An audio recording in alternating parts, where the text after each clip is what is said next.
So we've got x3, x4, and x5 for sequence generated by this. And what this means is we've got the nth term and the n plus 1th term. That equals the n plus 2th term. That's all we have to do.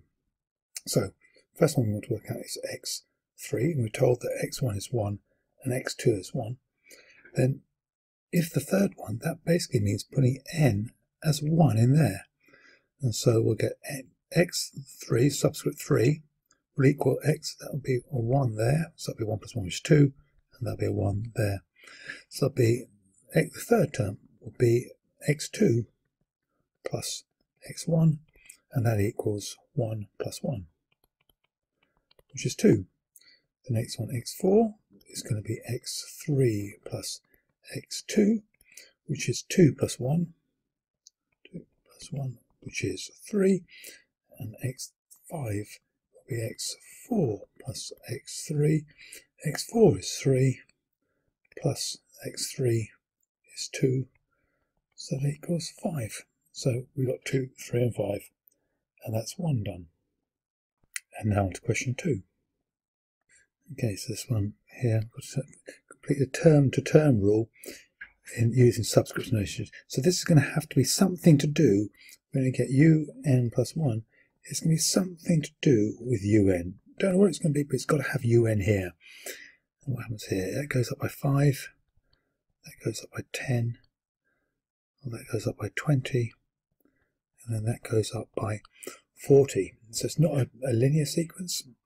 And if I had the first one, so if I had it being un, so the second term would be 3, that would be 3 plus 5. I'd have to have un plus 5. And the next one, 18, would be 8 plus 10. So that would have to change each time. So I don't think it's just going to be just un. So let's try un plus 1 equals 2 un. And now if I double this one, that gives me 6. I'd have to add 2 for the next one. Let's try this one. Double it, 16 plus 2 gives me 18. This is going to be it, isn't it? Double it, 36 plus 2, 38. That is the answer. So that is my thing. Quite tricky to get that. But once you get it, then you can know you're right. And that's 2 done. And now on to 3. We'll write down the first 5 terms of sequence, whose formula for the nth term is this. So the nth term, so it's given me the formula. So I want it when n is 1. That's the first term. N is 2. N is 3. N is 4. And n is 5. Those are the 5 things I need. My formula is n squared minus 7n plus 10. So start off with the first one. When n is 1, that'll give me 1 minus 7 plus 10. So that will be 4's first term. Second term, n squared, that'll be 4. Minus 7 2's, that's 14. Plus 10, and that gives me nothing. N cubed is 9. Take away 7 3's is 21. Plus 10, which gives me 19. Take away 21, that'll be minus 2. Next one we've got 16 minus 28 plus 10, which is 26. That's another minus 2. And because of some symmetry of quadratics, I'm expecting this one to be 0. Let's just check. It's n squared, which is 25, minus 7 5's is minus 35, plus 10, and that does indeed equal 0. So those are the first 5 terms. And that's 3 done. And now on to 4. So this first one's when n equals 1, second one is when n equals 2, third one is when n equals 3, and the last one when n equals 4. And actually you can see already, we can see 1, 2, 3, 4. So the nth term is fairly obviously on the top, it's going to be n, because when it's just the top, it's just the value of n, and it's going to be over, and 2, 3, these each go up by 1, so it's just be 1 times table. It's just going to be n plus 1 on the bottom. And so if you can spot what it is, that's quite nice. So it's just n over n plus 1. But if you try to work out the differences here, that'd be really tricky. But that's 4 done. And now on to 5. What I'm going to do is 2 ways. I'm going to do it one way is probably the easier way first, and then I can do it probably the better way, which enables you to solve sort of more wide variety of quadratics. So first off, work out the differences. That goes up by 12, and that goes up by 16, and that goes up by 20. We know it's quadratic, and this one here goes up by 4, so second difference each time is plus 4. So if the second difference, we just have to halve that. So second difference is 4, therefore it's 2n squared. It has to be one of it. And I want to see what's left. So 2n squared, we've got n equals 1, n equals 2, n equals 3, and if n equals 1, 1 squared is 1, times by 2 gives me 2, 2 squared is 4, times by 2 is 8, 3 squared is 9, times by 2 is 18. And so what's left? So 2, when I've written down 2n squared, in essence I've written down 2, 8 and 18, but I need more than that. I need an extra 10 to get up to 12. I need an extra 16 to get up to 24. And I need an extra 18, I need to get up to, I need another 22 to get up there. And each of these, both of those go up by plus 6, so that's got to be 6n's.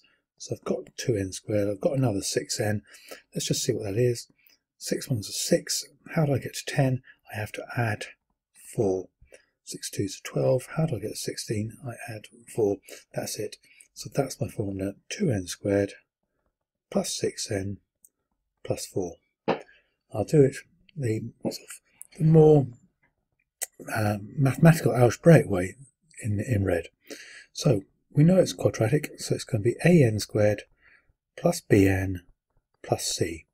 And I've got to work out three things. I've got to work out a, b and c, so I've got three unknowns. I need three equations. And what I'm going to do is I'm going to start with n equals 3. I could do n equals 1 and then n equals 2, then n equals 3, but subtractions will work better this way. So if n is 3, what happens? I get 3 squared is 9 times a, so I get 9a plus 3b plus c, and that is the third term in this formula. And what is the third term? Well, it's 40. So that's 40.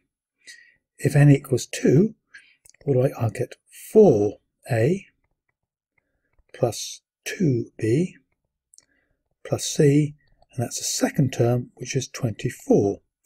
I need three equations, n equals 1, and that will just give me a plus b plus c equals, that's the first term, and that equals 12. And now what I have to do, I can just subtract them.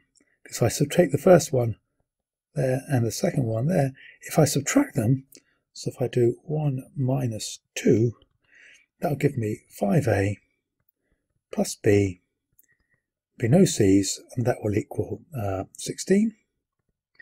And if I do 2 take away 3,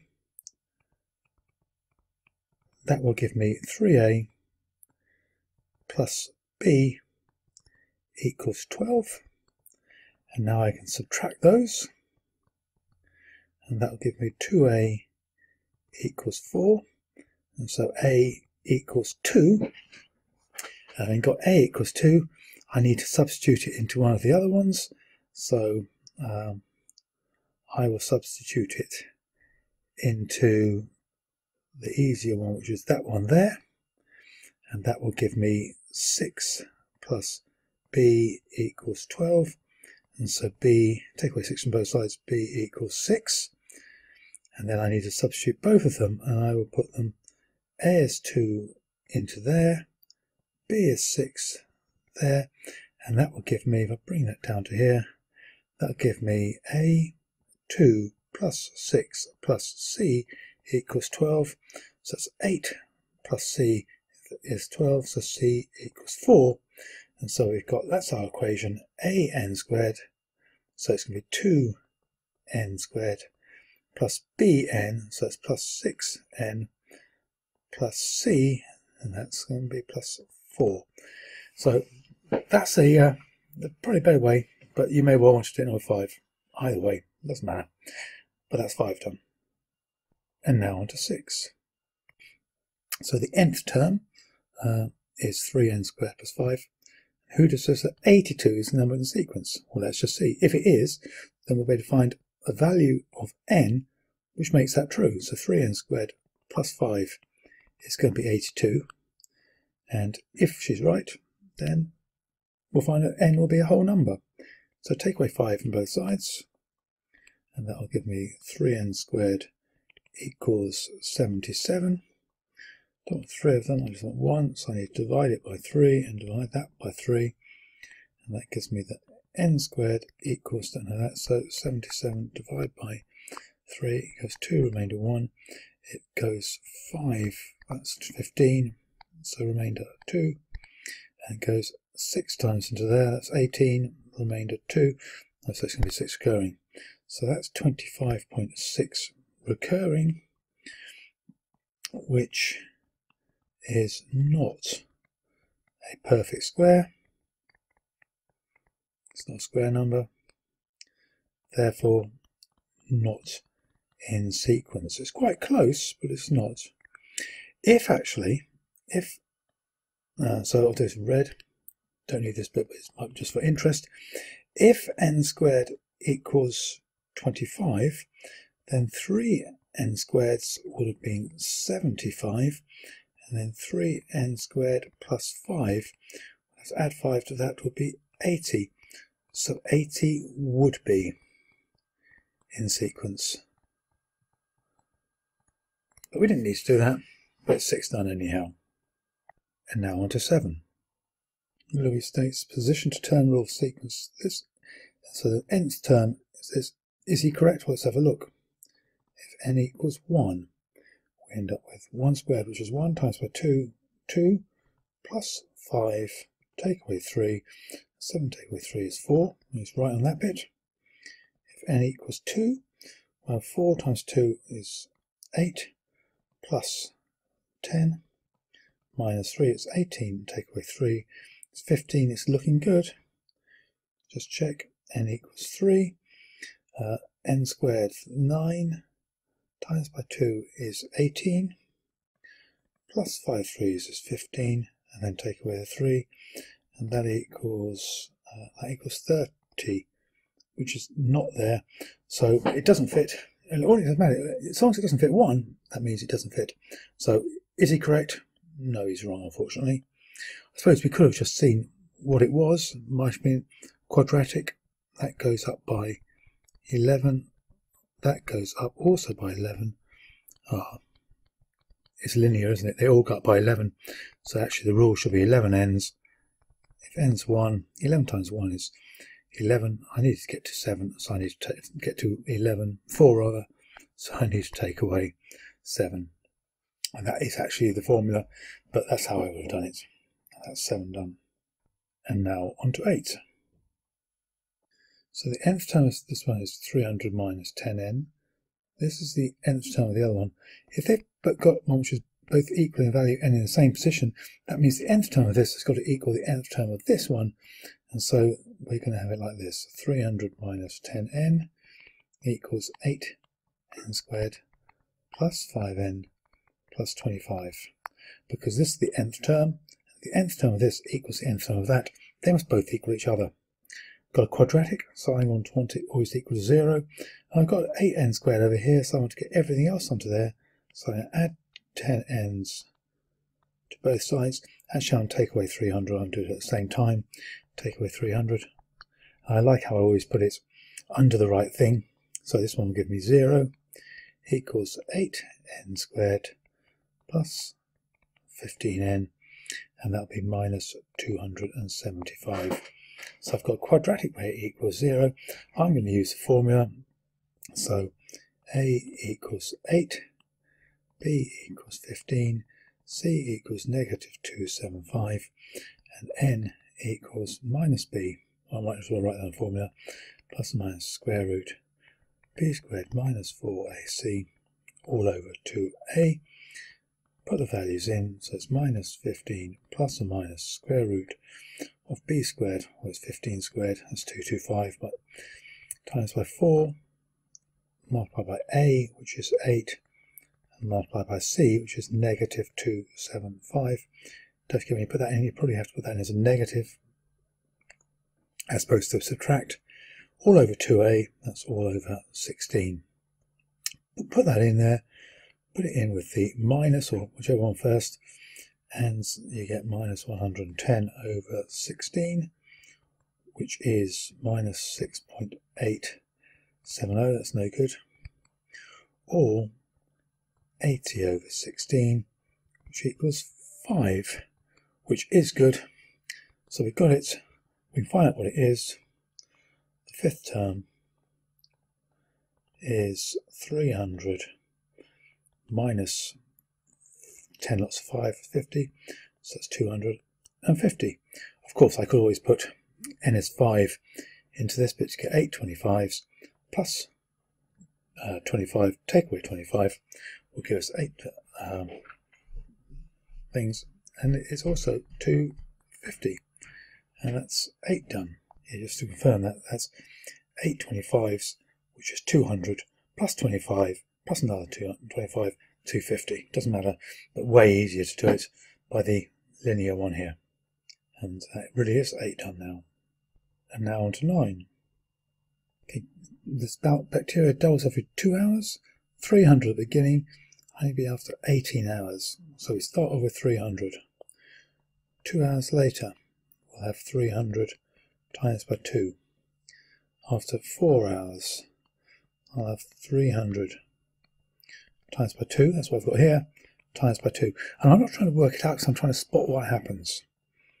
After 6 hours, I'll have 300 times by 2 times by 2, that's for 4 hours, and every 2 hours it doubles, so I'll end up with that. And that equals 300 times by 2 cubed, because we've had 3 doublings.